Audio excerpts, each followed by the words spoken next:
você precisa reinterpretar. Você precisa reinterpretar aquilo que você leu. O que é esse reinterpretar? É você relacionar aquilo que você leu, que já passou por uma interpretação, pelo fato de você já relacionar com o teu conhecimento de mundo, e reinterpretar para ser usado dentro do teu texto. Então, essa reinterpretação está relacionada à relação que você faz daquilo que você leu e interpretou com aquilo que você precisa escrever, com os teus argumentos, com a tua tese. Em sentido mais amplo, com o tema que você está trabalhando, que você está discutindo. Por que isso? Porque às vezes você pode pegar um texto que não tenha nada a ver com o tema que você está discutindo, que você está trabalhando, e você consiga reinterpretar aquilo de tal forma que você faz relações, porque interpretar é fazer relações, você faz relações que aparentemente não existem com algo, você traz para o teu texto algo existente. Então, uma relação que não existiria, você leu o texto, interpretou e você reinterpretou aquilo associando a temática sobre a qual você está escrevendo. Agora, não basta interpretar e reinterpretar. Você precisa também saber reescrever. E a bem da verdade, um dos grandes problemas é a reescrita.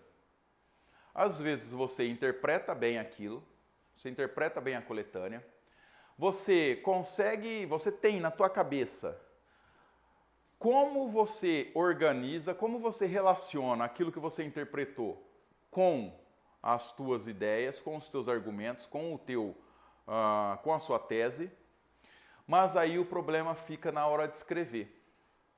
Porque você não consegue sair do pensamento e transformar no texto. E aí é um trabalho de reescrita. Nesse trabalho de reescrita entram duas questões. Primeira questão.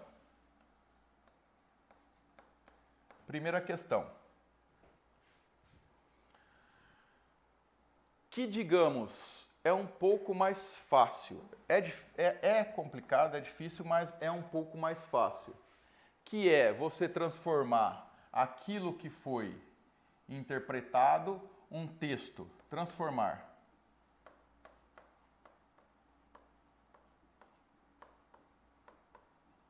Um texto de outro em seu.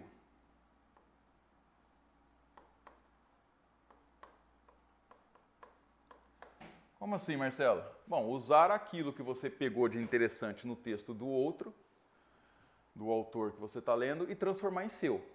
Essa é a primeira dificuldade. Sem cometer plágio, sem fazer mera cópia. Essa é a primeira dificuldade. A segunda dificuldade está relacionada mesmo ao processo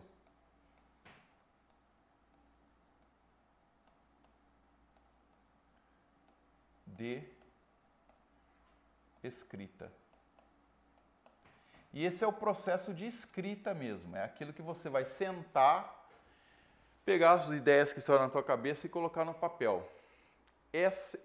Essa parte, essa fase, eu considero, pelo que eu vejo já há tempos, eu considero como sendo a mais delicada na hora de você usar a coletânea. É trazer para o teu texto concretamente, colocar no papel. Como resolve esta fase? Escrevendo. É a prática. Quanto mais você pratica, melhor você fica nesse processo. Porque escrever é uma arte no sentido, não no sentido digamos, só artístico, poético. É uma arte no sentido de que você aprende os mecanismos de escrita. Então é uma arte. Tocar violão é uma arte porque você precisa aprender a manusear, você precisa aprender a formar as notas, você precisa aprender a formar a melodia, como que uma nota se relaciona com a outra. Da mesma forma, a escrita, você precisa aprender como que uma ideia se relaciona com a outra, como que você vai ligar isso em termos linguísticos no papel, no texto. E isso você aprende, além de entender, de a gente estudar noções de coerência e coesão, como a gente vai estudar, você precisa utilizar tudo isso e começar a escrever. E começar, depois da escrita, dar uma lida no teu texto. Vê se você encontra alguma incoerência que você acha, que você julgue que seja incoerente, alguma inconsistência, algum problema de organização gramatical. Então, é a prática que vai te levar à perfeição. Mas então, como usá-la? Primeiro, evitar cópias literais. Se você vai evitar cópia literal, você vai, na verdade, utilizar as ideias. Mas como que você utiliza as ideias se você não interpretar e reinterpretar aquilo que você leu? Então, para utilizar a ideia, você precisa ter interpretado o texto. Se houver um gráfico com dados estatísticos, fazer a interpretação desses dados. O que é fazer a interpretação desses dados? De novo, o que é interpretar? É relacionar ideias, certo? Então, você vai olhar para os dados e vai relacionar esses dados. Esses dados significam o quê? Está havendo uma crescente, uma decrescente, uma estagnação? Devido a quê? Então, todas essas correlações precisam ser feitas. É isso que é interpretar. E aí você traz, na verdade, para o teu texto, os dados. Então, veja, quando você for trazer para o teu texto os dados estatísticos, você vai trazer os dados estatísticos interpretados.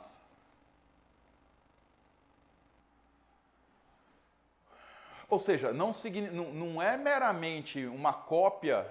Você pegou lá, tem uma tabela, você pegou os dados da tabela, fez uma cópia e colocou no teu texto sem interpretar. Isso daí o corretor vai olhar para o teu texto e vai falar, isso daqui é uma mera cópia. Ele não conseguiu entender o que esses dados significam. Porque quando você traz algo interpretado, reinterpretado e reescrito para o teu texto, você mostra para o avaliador que você tem uma capacidade de leitura analítica. Você consegue analisar e fazer relações daqueles dados que você está lendo com outras coisas, com outras questões.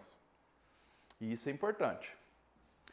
Interpretar os textos da coletânea, já disse ali, e utilizar a informação nele contidas da melhor forma. O que é esse da melhor forma? Ora, você não precisa usar tudo da coletânea no teu texto. Você não precisa usar todos os gráficos, todos os dados trazidos por meio de gráfico para o teu texto. Depois que você interpretou os textos da coletânea, que você viu os dados, que você viu os argumentos utilizados nessas coletâneas, os exemplos utilizados para defender esses argumentos, você vai analisar o que desses argumentos eu poderia usar, ou desses exemplos, eu poderia usar para ilustrar a minha argumentação, para sustentar a minha argumentação. Porque o seu foco não é a argumentação que está lá no outro texto. O seu foco é a argumentação presente no seu texto. Portanto, de novo, o uso da coletânea é para dar um suporte maior, é para favorecer, para fortalecer o seu texto, certo? Então, você precisa ver de que forma eu vou usar essa coletânea. Por quê? Porque às vezes um uso mal feito da coletânea, ele acaba por prejudicar o texto ao invés de ajudar. Porque a relação não está bem estabelecida, aí você perde na coerência. Um dado contradiz aquilo que você está querendo afirmar. Então precisa tomar um pouco de cuidado com isso. Não é só trazer o texto da coletânea para o seu texto. Por isso que ao trazer esses exemplos, esses dados da coletânea para o seu texto, o ideal é que você amplie essas ideias que você trouxe. Se for dados, beleza. Dados você vai interpretar, você vai relacionar com os seus argumentos.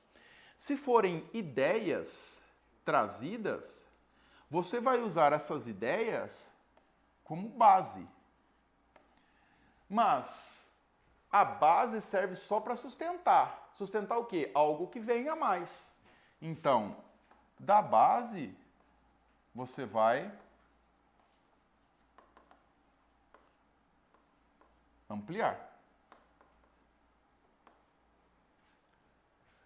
Você não vai só usar o texto, a coletânea, como mera cópia, mas você vai trazê-la como um mote para você ampliar a sua discussão.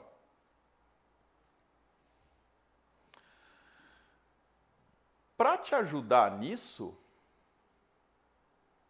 você pode fazer ali na leitura da coletânea o que a gente chama de brainstorm ou tempestade cerebral. O que é isso? Bom, digamos que você tenha dois temas lá. Você identificou um tema, tem duas propostas, você identificou o tema de um e o tema da outra. O tema de um é liberdade, o tema da outra é bebida e direção. O que você vai fazer com esse brainstorm? Tudo o que te vier à cabeça sobre liberdade, você vai relacionar aqui. Então, por exemplo, liberdade. Posso fazer uma contraposição entre liberdade individual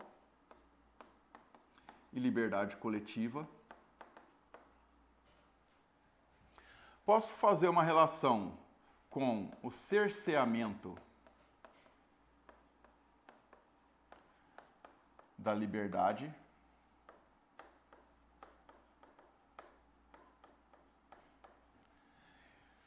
Só que aí, quando a gente fala em cerceamento de liberdade, você ainda pode bifurcar isso daí, você pode ampliar. Por exemplo, cerceamento da liberdade por alguém privado de liberdade ou detido, preso, ou você tem a liberdade cerceada, por exemplo, numa situação de pandemia. E aí está relacionado ao coletivo, digamos, ao bem coletivo. E olha como que vão ampliando as coisas.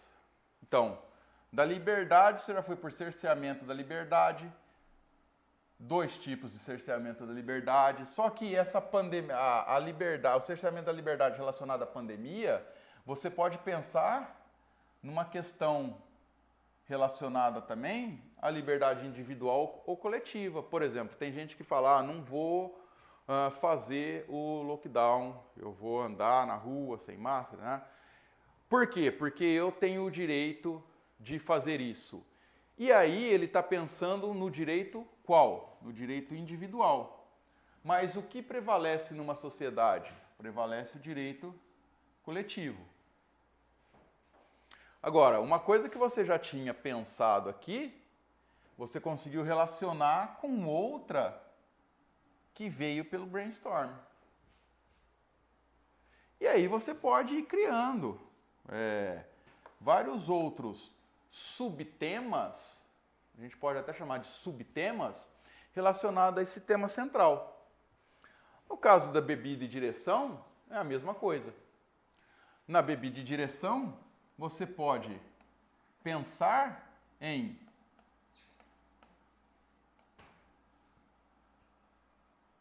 na existência, por exemplo, de bebidas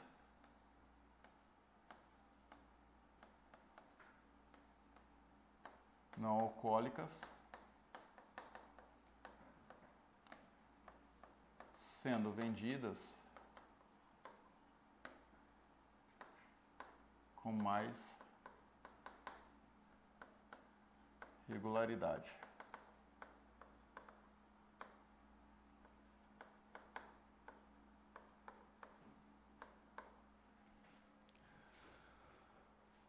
Além disso, e aí, de novo, como feito aqui na Liberdade, você pode começar a ampliar essas noções relacionadas a esses subtemas. Veja, isso daqui,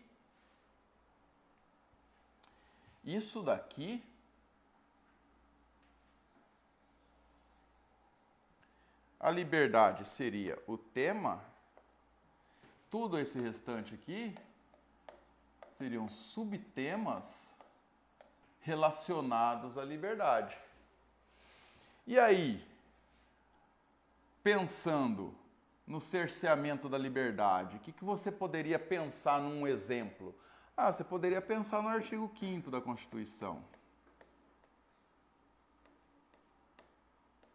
Aí você já traz um exemplo. Na liberdade individual e coletiva, você pode pensar na diferença entre o que é ser um indivíduo dentro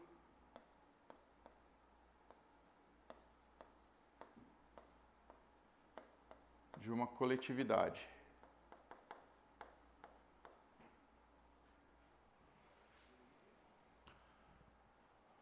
Ou seja, fazendo um brainstorm bem feito, você já vai para o teu texto um pouco mais tranquilo. Por quê? Porque você já olha para o brainstorm aqui e você já vê várias possibilidades, não todas, a gente não vai esgotar as possibilidades, mas várias possibilidades de abordagem do tema. E aí é óbvio, por exemplo, a gente tem 1, 2, 3, 4, 5 possibilidades. Você tem 5 possibilidades de abordagem do tema. 5 possibilidades. É óbvio que se você vai escrever um parágrafo de introdução, um de conclusão, e mais 1, 2 ou 3 aqui, você não vai usar 5, né? Você vai usar 2 ou 3. E desenvolver bem. Mas é melhor ter do que faltar, né? É melhor sobrar do que faltar. Melhor sobrarem ideias do que faltarem ideias para você fazer o seu desenvolvimento. Então, o teu brainstorm funciona muito bem. Aí você vai, então, você identificou a temática de cada texto, fez o brainstorm, e agora você vai relacionar as ideias que você trouxe do brainstorm para montar o teu texto. E aqui tem um exemplo de redação, que é do Enem, com os textos. Texto 1. Então, o tema que foi proposto era os efeitos da implantação da lei seca no Brasil. E aí a proposta te traz um texto verbal, um texto sincrético, que é verbal e não verbal, um outro texto verbal, científico, te explicando algumas coisas, e um cartaz. E aí ele pede para você escrever uma dissertação em prosa sobre o quê? Os efeitos da implantação da lei seca no Brasil, tendo esses textos como coletânea e baseado no seu conhecimento de mundo. E essa é a proposta que eu quero que vocês façam. Esse é o tema que eu quero que vocês utilizem, que vocês abordem para fazer a redação de vocês. Vocês vão discutir sobre os efeitos da implantação da lei seca no Brasil, certo? E aí vocês,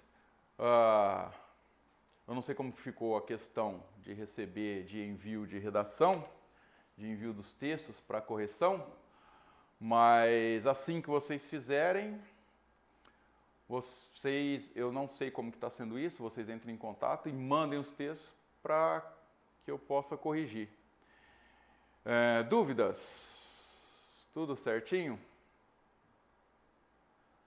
Para a próxima aula de redação, a gente vai trabalhar vai introduzir já a questão da coerência.